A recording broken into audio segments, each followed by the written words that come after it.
O que fizemos? Eu não sei, cara. Eu não sei mesmo. Os pilotos de um avião comercial turbo-hélice enfrentam um verdadeiro pesadelo sobrevoando a Papua Nova Guiné. Mayday, Mayday, Mayday. Falha nos 2 motores e faremos um pouso de emergência. Essa tripulação perdeu os 2 motores ao mesmo tempo. E só há um resultado para isso.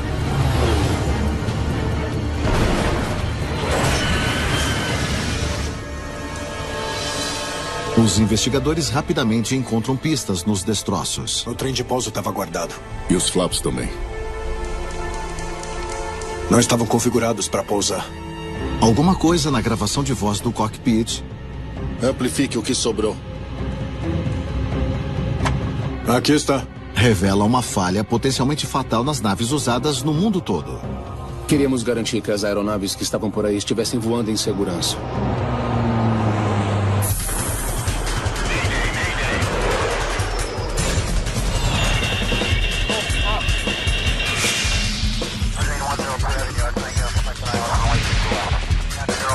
Especial de Mayday, desastres aéreos. Esta é uma história real, se baseia em relatórios oficiais e relatos de testemunhas. Jogo de forças. 13 de outubro de 2011. O voo 1600 da PNG Airlines está a 4.900 metros da Cordilheira de Finisterre, em Papua Nova Guiné. Estamos em cruzeiro. O capitão australiano Bill Spencer é um experiente comandante de voo. Potência de cruzeiro definida. O neozelandês Campbell Wagstaff é o copiloto neste voo de final de tarde. Os 2 trabalhavam na PNG há mais ou menos 1 ano. O capitão era muito experiente, ele tinha por volta de 18.000 horas de tempo de voo.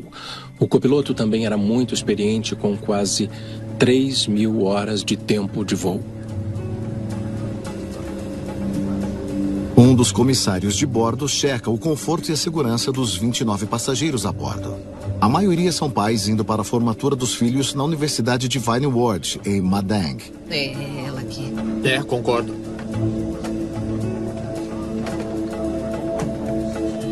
O voo 1600 da PNG está na metade do caminho de uma viagem de 30 minutos até a cidade de Madang, localizada na costa norte de Papua Nova Guiné. Qual a estimativa de chegada? 17 minutos após a 1. Bem no horário. Os pilotos estão voando manualmente hoje, porque o piloto automático está inoperante. Eles estão pilotando um Bombardier Dash 8 bimotor, completamente adequado para transportar passageiros por esta ilha do Pacífico. A aeronave pode operar em pistas até que curtas, algumas até mais simples, normalmente em comunidades menores, onde os aparatos para pilotar uma aeronave maior não estão disponíveis. 2 motores turbo-hélice da Pratt & Whitney movimentam uma nave que tem quase 23 anos. O Dash 8 é um desses aviões que se torna atemporal. Ele ainda é usado por linhas aéreas no mundo todo. À medida em que as maiores linhas aéreas atualizam suas aeronaves para aviões a jato mais modernos, o Dash 8 encontra utilidade em outras linhas aéreas, porque estão sempre em alta procura. Charlie Bravo se aproximando de Madang, atravessando a região. Ouviu isso? Uhum. A 65 quilômetros de Madang, os pilotos são atualizados sobre o clima à frente. Uma tempestade está se formando perto do seu destino. Então vou desviar um pouco, sim? Boa ideia. Uma aeronave de turbo-hélice não voa tão alto quanto uma a jato, o que significa que não podem passar por cima do clima que eles podem encontrar durante o voo. Torre de Madang, aqui é o voo 1600 da PNG. Estamos desviando levemente para evitar o mau tempo. PNG 1600, Torre de Madang, desvio entendido. O capitão Spencer contorna a tempestade. O capitão queria evitar as nuvens, o que é normal, e garantir aos passageiros um voo tranquilo. Mas a 61 quilômetros de Madang, a tripulação ainda não consegue enxergar o campo aéreo. Eu vou descer o avião. Entendido. Em aeroportos grandes, normalmente há procedimentos em que podemos voar, que podemos chegar às nuvens e mirar direto na pista. Normalmente em aeroportos mais remotos, esses procedimentos não existem. Então, temos que descer abaixo da camada de nuvens. Assim que estiver abaixo da camada de nuvens, você pode visualmente navegar até um aeroporto e realizar uma aproximação e pouso seguro. A tripulação avisa a torre sobre o desvio no percurso. Torre de Madeng, aqui é o PNG 1600. Chegando aos 4.000 metros e descendo, chegada estimada em Madeng em 16 minutos. PNG 1600, Torre de Madeng. Repita a sua altura. Chegando a 12.300 pés. Entendido. Pista 07. Pancadas de chuva chegando pelo leste. Enquanto o capitão Spencer faz uma descida aguda pelas nuvens,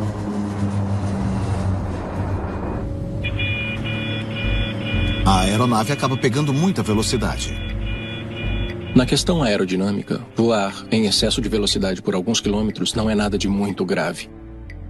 É como se fosse dirigir alguns quilômetros por hora acima do limite do seu carro. É a velocidade do ar. Entendi. Há diversas formas de reduzir a velocidade. Você pode aumentar a inclinação do avião, o que vai reduzir a velocidade em relação ao ar, enquanto o avião reduz a velocidade de forma aerodinâmica. Além disso, você pode reduzir a potência dos motores.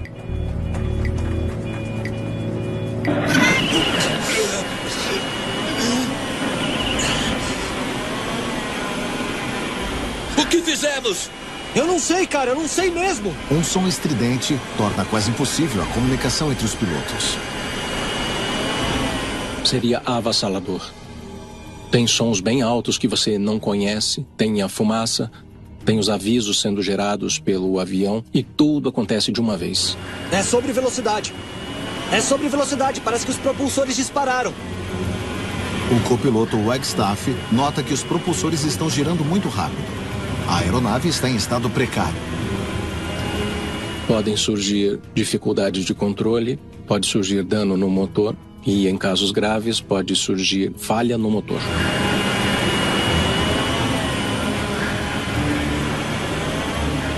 O que fizemos? Tá em sobrevelocidade. O número 2 está desligado. Eu não tô te ouvindo! A tripulação teve muita dificuldade em superar o barulho para tentar identificar a causa raiz desses problemas.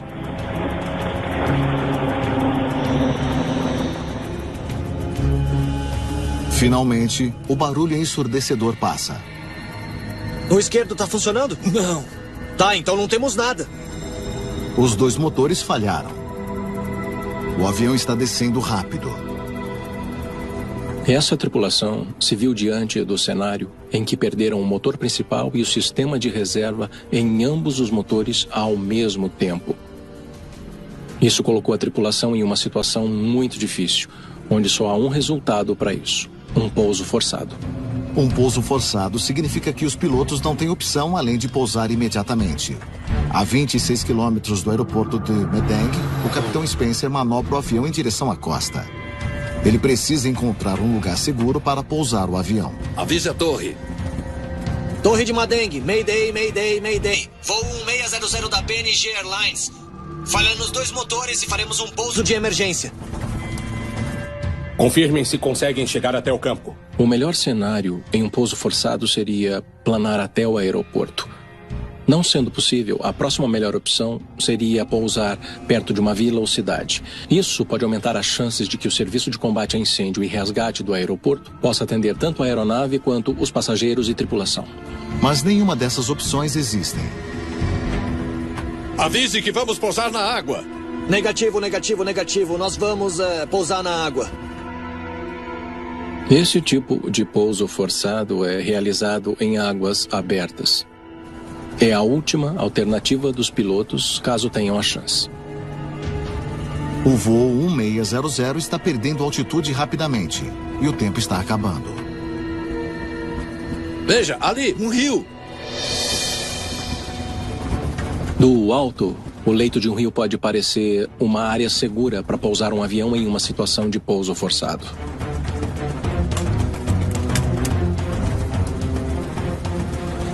Eu vou tentar chegar o mais perto possível da foz do rio.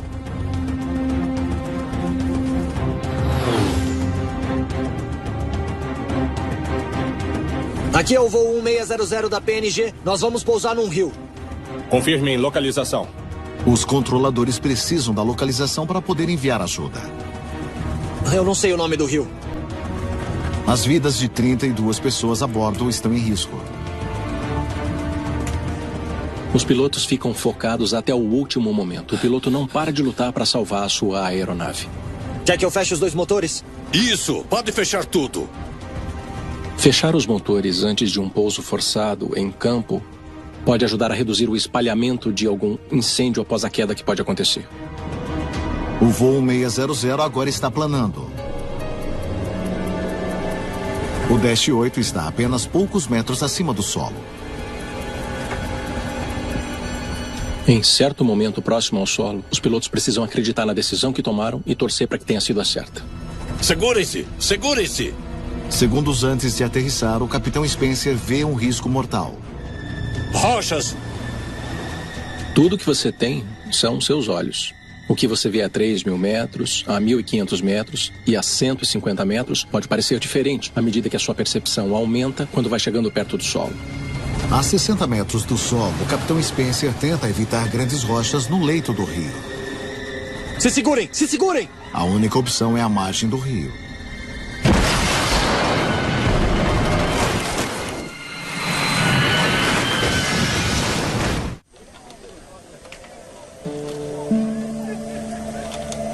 O voo 1600 da PNG Airlines caiu na floresta, próximo à foz do rio Guabe.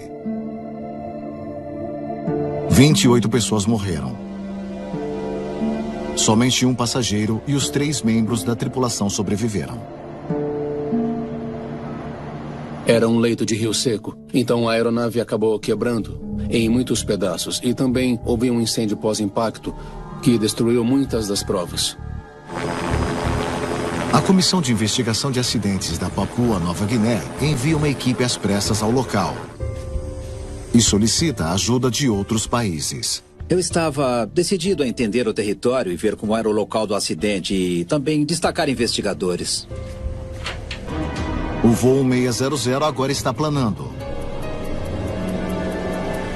O Dash 8 está a apenas poucos metros acima do solo. Em certo momento próximo ao solo, os pilotos precisam acreditar na decisão que tomaram e torcer para que tenha sido a certa. Segurem-se! Segurem-se! Segundos antes de aterrissar, o capitão Spencer vê um risco mortal. Rochas! Tudo que você tem são seus olhos. O que você vê a 3.000 metros, a 1.500 metros e a 150 metros pode parecer diferente à medida que a sua percepção aumenta quando vai chegando perto do solo. A 60 metros do solo, o capitão Spencer tenta evitar grandes rochas no leito do rio. Se segurem! Se segurem! A única opção é a margem do rio.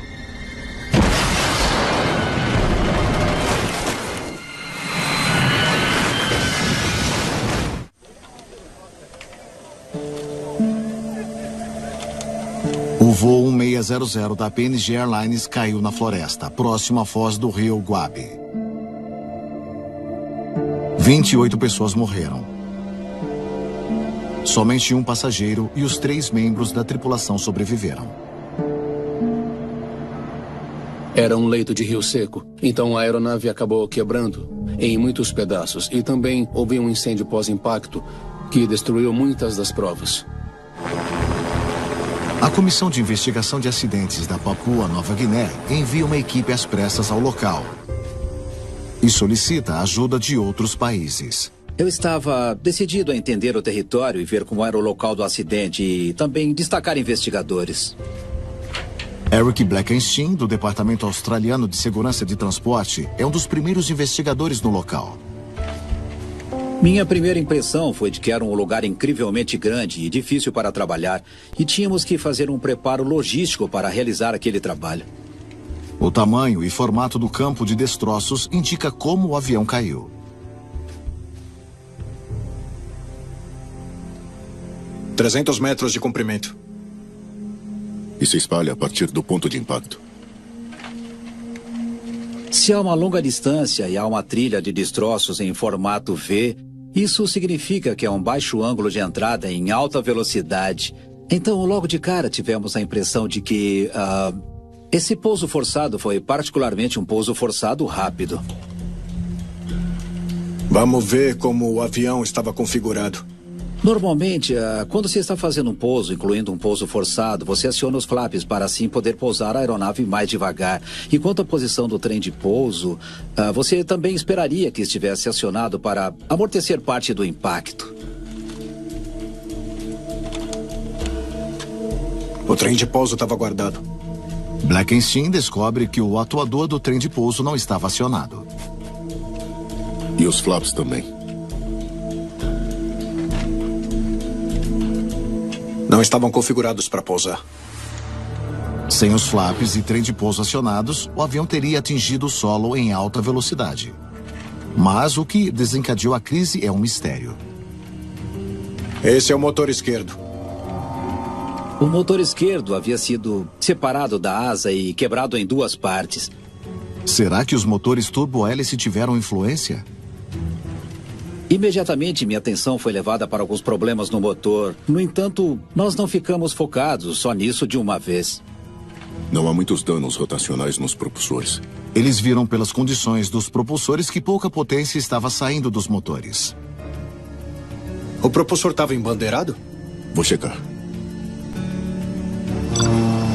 Se um motor falhar, o piloto precisa ajustar a inclinação dos propulsores para não gerarem arrasto, e isso se chama embandeiramento.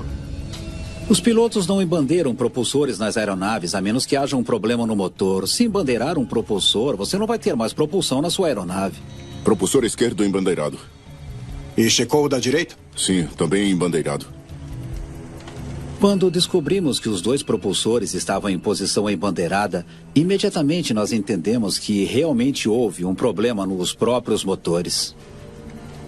Vamos precisar levar essas peças. Eu cuido disso. Conseguimos transportar as peças para Madang de helicóptero e aí transportar as partes dos motores para Port Moresby, onde poderíamos fazer uma inspeção completa e minuciosa dos motores em questão.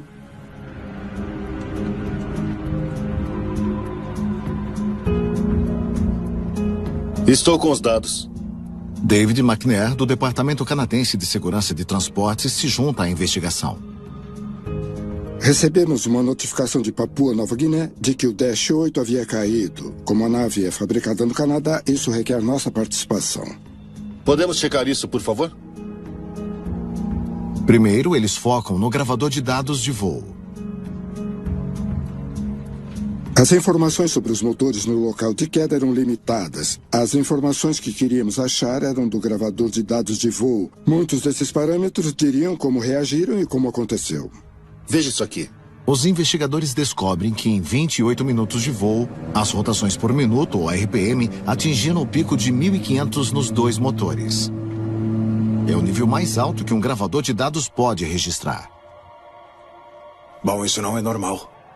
O funcionamento normal do propulsor no ar é de uns 900 a 1.200 RPMs. Nesse voo, ele passou de 1.500. Sobre a velocidade nos dois propulsores. Os investigadores descobrem provas de uma condição de motor assustadora chamada sobrevelocidade nos dois propulsores. Propulsores em sobrevelocidade podem desestabilizar as turbinas e causar danos catastróficos se os pilotos não identificarem o problema logo. Você quer o motor guiando o propulsor. Você nunca quer o propulsor guiando o motor. E é nessa condição que temos a sobrevelocidade. Os dois motores passaram pela condição de sobrevelocidade do propulsor, que é extremamente rara. Será que a sobrevelocidade nos dois propulsores causaram a queda do voo 1600? Se a sobrevelocidade do motor estiver muito alta e potente, as peças vão quebrar e você perde o controle do motor. Precisamos dar uma olhada dentro desses motores. Uau! Veja só isso aqui. Os danos nas lâminas do motor esquerdo do voo 1600 da PNG forneceram provas inconfundíveis. Isso descascou. Verdade. Esse descascamento acontece quando a velocidade do propulsor é tão alta que ela faz com que todas as lâminas das turbinas se soltem. Fica parecendo que as lâminas foram fisicamente mastigadas da turbina de potência e fica com uma aparência de descascadas. Isso dá um design que aproximadamente em 140 a 150% de sobrevelocidade faz com que partam. Isso é uma medida de proteção que evita que as lâminas das turbinas girem rápidas o bastante para rasgar o motor. Dá uma olhada no direito. Parece que tá perfeitamente bem. Diferente do motor esquerdo, a turbina direita não apresenta nenhum sinal evidente de dano por sobrevelocidade. O motor esquerdo perdeu suas lâminas da turbina, já o direito não. Algo completamente diferente aconteceu com o motor direito. O motor direito estava embandeirado, mas observando a turbina com um olhar mecânico, ele parecia estar sem danos. Supomos que ambos os motores foram danificados durante a sobrevelocidade, mas claramente o motor direito não sofreu tantos danos quanto o esquerdo, e isso com certeza gerou dúvidas para seguir com a investigação. Eu não consigo entender. Além disso, os equipamentos de proteção não seriam acionados? Faz sentido. Há 3 sistemas de proteção elaborados para evitar que cada motor atinja a sobrevelocidade. Uma unidade de controle do propulsor, uma unidade de controle de sobrevelocidade e um sistema de backup. Para os 2 propulsores atingirem a sobrevelocidade tão rápido, eles teriam que passar por esses 3 sistemas. Será que os sistemas de proteção ao motor falharam? Como na maioria das investigações, você começa a pensar nas razões que tornaram isso possível. Será que havia um sistema que poderia evitar que isso acontecesse? A resposta é sim. Havia um sistema, um plano.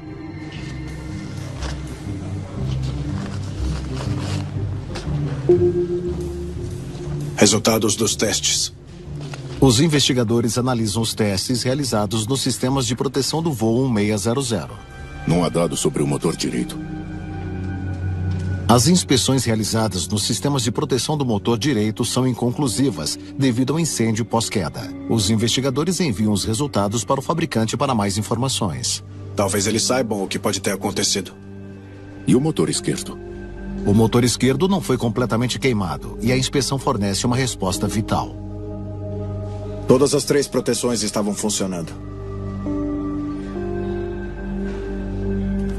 Se os sistemas de proteção do motor esquerdo estavam funcionando, por que eles não evitaram a sobrevelocidade e o descascamento posterior? Ultrapassar 3 sistemas de proteção ao mesmo tempo seria uma improbabilidade estatística. Então, sabíamos que havia algo a mais envolvido na sobrevelocidade desses propulsores. Vamos ver o que os pilotos têm a dizer sobre o que aconteceu. A equipe revisa transcrições de entrevistas com os 2 pilotos. Você acaba criando uma lista de perguntas que você quer respostas. O que estava passando na cabeça deles naquele momento? Estavam cientes da sobrevelocidade dos propulsores? E quais foram suas ações na hora? O capitão disse que havia muitas nuvens ao se aproximar. O que mais? Eu vou descer o avião. Entendido. E aí, de repente, a velocidade do ar começou a emitir som. À medida que o capitão Spencer começou a descer abaixo das nuvens, um alerta soou, avisando que o avião descia muito rápido. O que ele fez? Ele disse que levantou o nariz, reduziu a potência. Parece correto. Concordo. É a velocidade do ar. Entendi. Se receber um aviso de velocidade, você precisa reduzir. A primeira opção mais óbvia é reduzir a potência. Pense em algo como tirar o pé do acelerador do carro. O depoimento do capitão não fornece nenhuma nova pista para os investigadores. O que o copiloto disse sobre o aviso de velocidade do ar? Escuta isso. Ele disse que assim que o aviso soou, o capitão puxou os manetes de potência para baixo bem rápido. O depoimento do copiloto Wagstaff deu um detalhe essencial. O copiloto disse que o manete de potência foi puxado para trás bem rápido. E aí, o problema aconteceu logo após isso.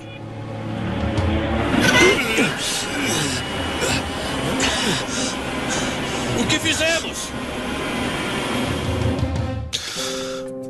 Seu instinto de reduzir a potência foi correto. Mas será que algo aconteceu quando ele puxou muito rápido? Talvez tenha puxado tão rápido que acabou voltando para o modo beta solo. Os manetes de potência do Dash 8 têm 2 modos. modo de voo e modo beta solo, usado apenas quando o avião está em terra. É preciso ter um modo onde seja possível ter um controle direto de ângulo e potência sobre os próprios propulsores. Isso permite operar a aeronave de forma mais simples no solo. Os pilotos são treinados para não colocar o avião em modo solo enquanto estiverem no ar. A única hora de colocar no modo solo é estando no solo, quando se está ligando a aeronave, quando se está manobrando ou quando se está estacionando ela. Se colocar o avião em modo solo no meio do voo, desabilitaria as proteções de sobrevelocidade? Vamos checar o manual de voo.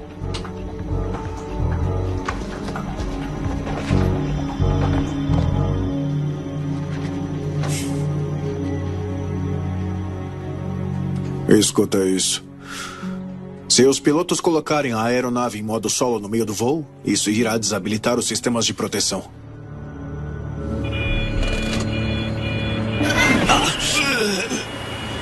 Se o piloto puxou os manetes de potência para trás, muito rápido, estavam na terra de ninguém. Estavam à beira do desastre porque não era possível controlar o propulsor. Então este é um caso de falha do piloto? Talvez. Mas talvez não. Os manetes de potência não têm travas de proteção entre o modo de voo e o modo solo? Você tem razão.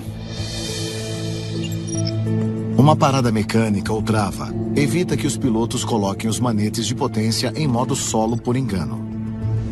Acionadores no manete de potência levantam as travas, permitindo mudar para o modo solo. É preciso colocar as mãos na frente dos manetes de potência para tocar nessas duas pequenas linguetas. E então você as aperta para cima e aí pode puxar o manete para trás. Mas com certeza não é algo que você ia querer fazer no ar. Os investigadores precisam descobrir se a trava mecânica estava funcionando adequadamente durante o voo 1600. Parece que algumas peças sobreviveram à queda.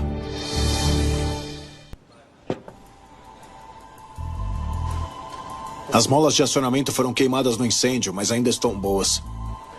Será que os acionadores do manete de potência falharam, permitindo a sobrevelocidade dos propulsores? As informações dos destroços eram limitadas. Muitas coisas foram destruídas no incêndio, mas os itens que sobreviveram foram analisados e um deles foi a mola de acionamento. A mola supostamente serve para manter os manetes de potência no lugar. Elas ainda têm resistência. A mola estava funcionando corretamente e os acionadores funcionando como projetados. E deu para ver isso na inspeção. Se os acionadores estavam funcionando, seria bem fácil o capitão puxá-los e colocar o manete em modo solo? Nós decidimos analisar os aspectos de fator humano sobre o sistema de proteção, tentando entender o quanto seria necessário para puxar os acionadores para tirar da trava de marcha baixa.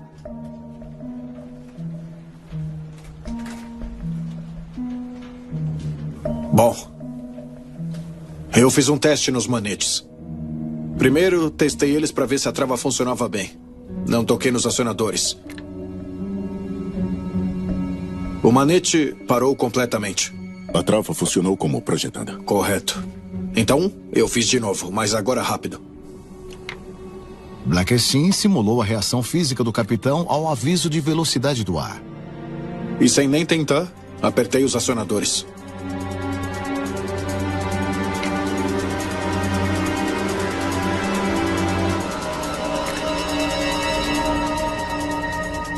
Não era para ser assim.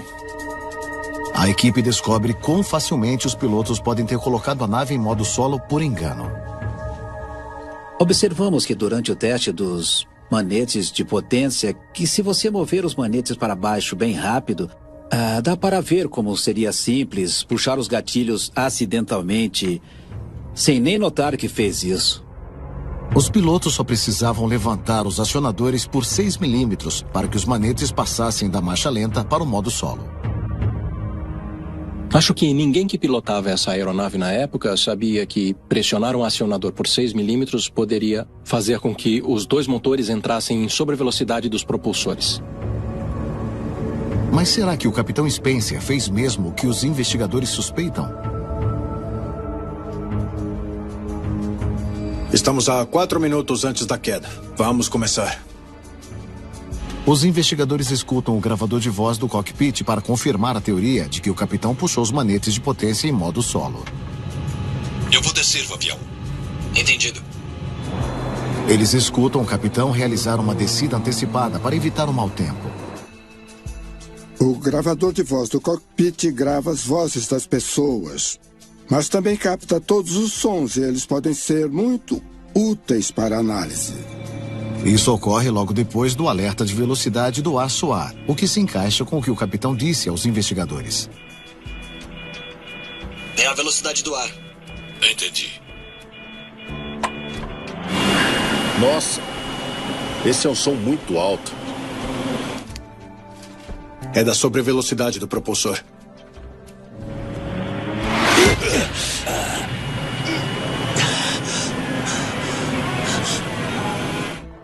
É muito alto, porque as pontas dos propulsores estão rompendo a velocidade do som e você tem esses estrondos sônicos altos e constantes com muita vibração, muito barulho. Volte 5 segundos. Acho que eu vi algo antes da sobrevelocidade do propulsor. Enquanto escutam a conversa no cockpit, É a velocidade do ar. Entendi. um som minúsculo chama a atenção da equipe. Ouviu isso? Ouvi alguma coisa, mas é difícil saber o que é.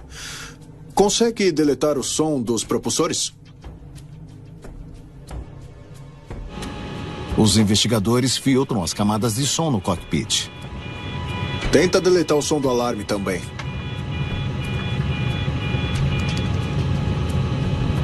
Certo. Amplifique o que sobrou e vamos escutar.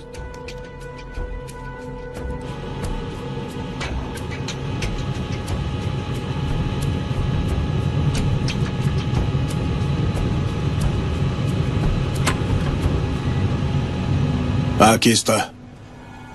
Enterrado no meio do barulho do cockpit, eles descobrem o que estão procurando.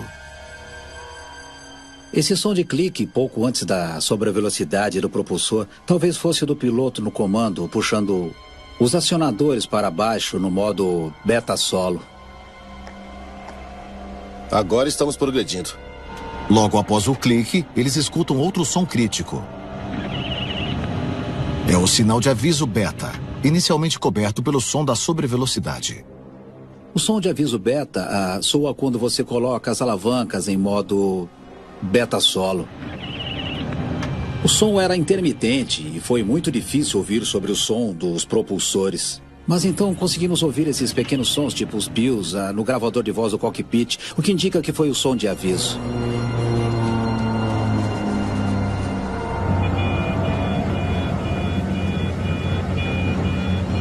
É a velocidade do ar. Entendi. É a prova definitiva que confirma a suspeita dos investigadores. O capitão colocou o avião em modo solo no meio do voo, causando sobrevelocidade nos propulsores. O manual de voo deixa claro para nunca passar da trava de marcha lenta. É proibido, na verdade.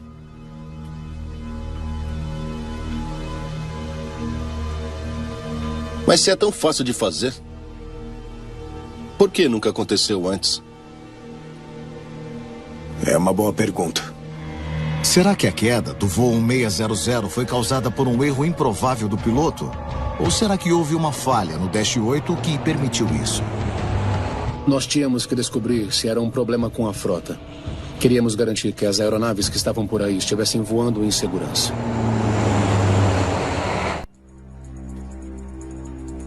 Não pode ser o único caso. Os investigadores buscam provas de outros pilotos que cometeram o mesmo erro que a tripulação do voo 600.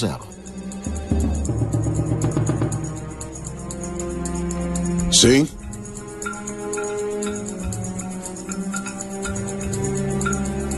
É mesmo? Por volta de 2 meses após o acidente de Madeng, houve outro incidente envolvendo um Dash 8 com sobrevelocidade dos propulsores. Ok, obrigado.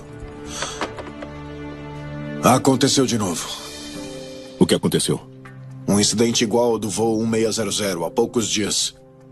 A equipe descobre sobre outra tripulação da Austrália que colocou um Dash 8 em modo solo durante um voo. Naquele caso específico, o copiloto estava com a mão no manete de potência e eles sentiram uma corrente ascendente seguida de uma descendente.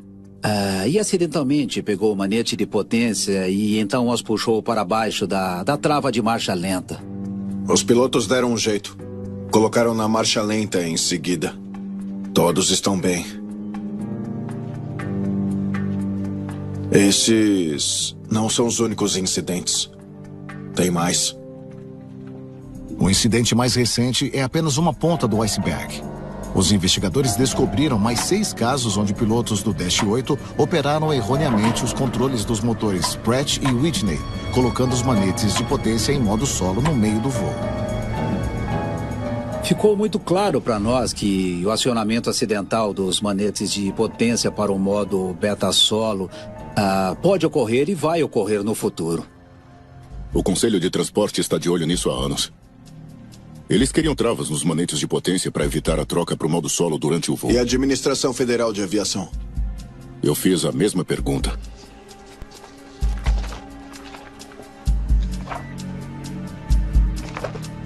Ela seguiu o exemplo. Foi obrigatório. Foi elaborado um sistema de trava para o Dash 8 para isso não acontecer de novo. Consertaram o problema. O design do sistema foi revisto e fizeram muitas mudanças para tentar fazer essa trava mais difícil de passar. Eles sabiam disso há 10 anos. Por que o voo 1600 não tinha esse sistema? Veja só isso.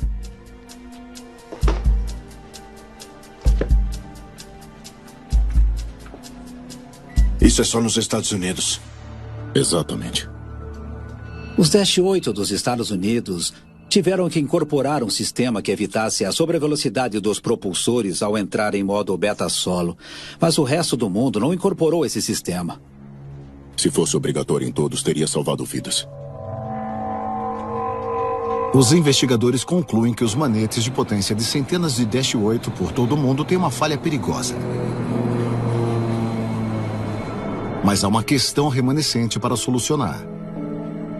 Já temos os resultados do fabricante sobre o que houve com o motor direito? Mesmo com os 2 motores tendo passado pelas mesmas forças de sobrevelocidade, por que o motor direito não ficou tão destruído quanto o motor esquerdo?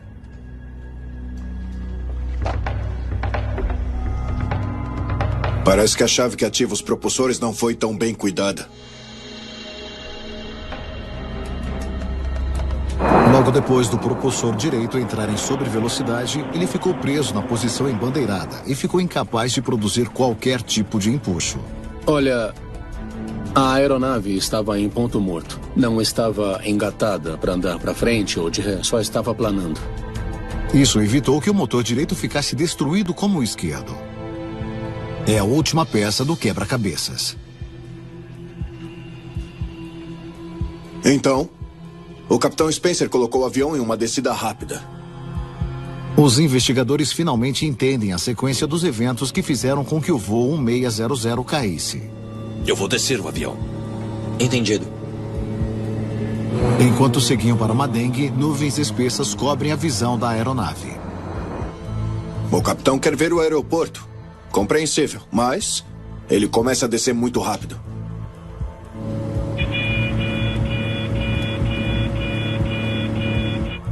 E bem aqui, aos 3.200 metros, os alertas de velocidade do ar disparam. É a velocidade do ar. Entendi. Ele puxa os manetes de potência para trás, acidentalmente colocando o avião em modo solo.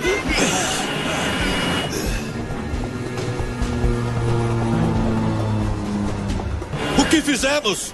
Os 2 motores falharam por motivos diferentes. E o avião vira um planador. Foi o pior dos casos, a pior das consequências, quando se perde os 2 motores. Aí você tem que fazer um pouso forçado. Quanto tempo levou para chegar ao solo? Os propulsores entraram em sobrevelocidade aqui, então 4 minutos e 18 segundos. Não é muito tempo para um pouso de emergência. Torre de Madeng, Mayday, Mayday, Mayday. Será que era tempo bastante para encontrar um local seguro de pouso? Precisávamos saber como a tripulação lidou com isso, o que podiam ter feito, o que fizeram.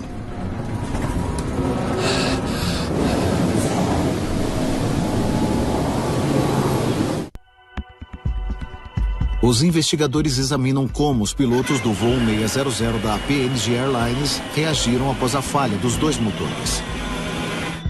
O que eles fizeram? O que fizemos? Eu não sei, cara. Eu não sei mesmo. Ou o que eles não fizeram. Eles pegaram as transcrições da conversa no cockpit para ver se os pilotos checaram a lista do manual de referência nos últimos minutos do voo. Quando os dois motores falham, é preciso pousar forçado e há uma lista para isso. Mayday, Mayday, Mayday. Voo 1600 da PNG Airlines. Faremos um pouso de emergência. E a lista de pouso forçado tem orientações básicas em relação à velocidade em que devem estar. A redução da velocidade dá aos pilotos mais tempo para localizar um local adequado e se preparar para um pouso de emergência. A lista de pouso forçado diz que deviam abaixar os flaps e o trem de pouso depois de escolherem um local. Mas não há transcrições sobre essa lista. Eles não checaram essa lista. Ao invés de preparar o avião na melhor configuração para aplanar, eles aumentaram a taxa de descida e sacrificaram muito da altitude que poderia ter sido vantajosa para eles ao selecionar um local para o pouso forçado. Veja, ali, um rio. A tripulação reagiu, mas não determinaram qual era a melhor opção para a solução de problemas. Por exemplo, nem discutiram a velocidade de voo. Se eles tivessem configurado o avião para planar, em qual velocidade eles estariam voando? Os investigadores calcularam a velocidade que os pilotos poderiam ter reduzido para maximizar o tempo de planagem. 1,3 vezes a velocidade de stall. 4 km por 300 metros. 222 por hora. Quando compararam a velocidade de planagem com a velocidade real do voo, os investigadores chegaram a uma conclusão reveladora. Estavam a 465 por hora depois da sobrevelocidade dos propulsores. O dobro da velocidade em que deveriam estar. Por quanto tempo a mais os pilotos teriam ficado no ar se tivessem mantido a velocidade de planagem recomendada?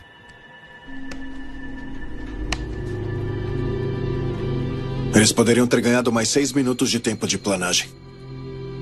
Esse tempo adicional poderia ser muito útil por diversos motivos. Isso teria conservado a energia do avião e permitido que voasse por mais tempo.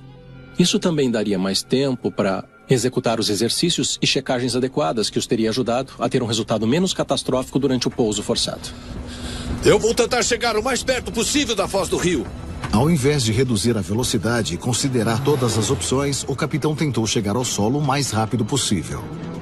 Após a sobrevelocidade, a taxa de descida do avião aumentou de 450 metros por minuto para 1.800 metros por minuto. É uma taxa de descida chocante. A última coisa que você ia querer fazer, depois de perder os dois motores, seria abrir mão de toda a sua altitude. Com menos tempo para planejar o pouso forçado, os pilotos escolheram um local de pouso difícil. Os aviões são projetados para resistir à carga estrutural da aterrissagem em uma superfície firme, usando os sistemas que temos a bordo, como trem de pouso e flaps. Os sistemas não foram projetados para que uma aeronave convencional pouse na água. Rochas! No final, as rochas frustraram qualquer chance de pouso na água. Forçado na margem do rio, o voo 600 da PNG não havia sido ajustado adequadamente para pousar no solo.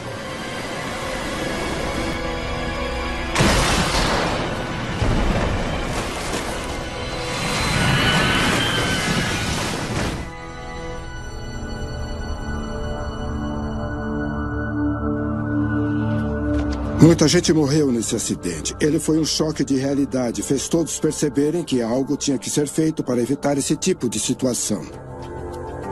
Bom trabalho. A investigação da queda do voo 600 da PNG Airlines é concluída com uma recomendação clara.